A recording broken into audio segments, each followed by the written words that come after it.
I have one more follow-up question, then we should move to the next question. How important for a new hire to set up a calendar meeting prior to meeting with someone in another team or the same team? It's actually very important because other than the onboarding and other setup you have to do, that is the next in line. Either the person, either your managers or your team will tell you who are the relevant people you should be talking to and your team works with regularly, or sometimes they will set up those calendar meetings for you, and sometimes they expect you to do it yourself. But after all the preliminary things, such as setting up and onboarding, that is the next in line. You cannot even get work started until you know who you work with and you know the people who can help you and you know who to ask for what. That is very important. I know I mentioned earlier that time is expensive.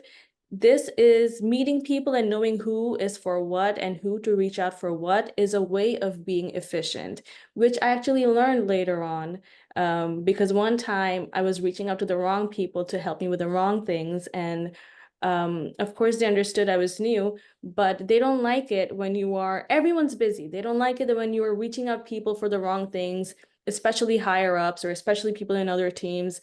You don't want it to have a wrong impression on yourself or your team, or you don't want to seem like you're some lost person, which is why in the beginning it is important to ask your team members, ask your team, which other teams do we work with? Sometimes it happens that engineering team and security team work closely, or IT team and security team work closely.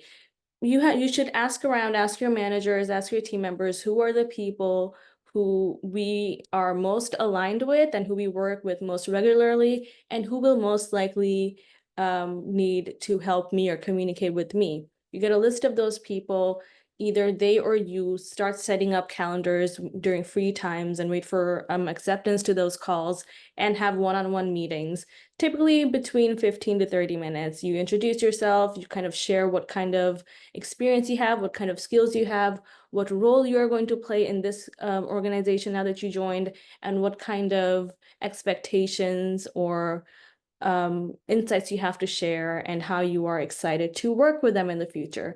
You always have to show collaboration and open communication, because your teammates want people who are easy to work with and easy to communicate with. And that is a very important impression to set up while you're having those one-on-ones with all the people you're meeting.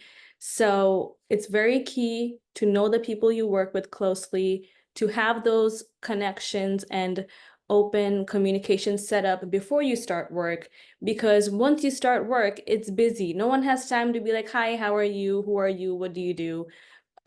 People just want to get to work. So it's important that in the first few weeks, you're one by one throughout the weeks, meeting all the relevant people, getting to know them, opening up a line of communication, kind of breaking the ice, having an icebreaker conversation. So you have that understanding and they know who you are, your face, and what role you're playing. And that way people warm up to you and are willing to help you, which you will definitely need down the line. Okay, got it. Well,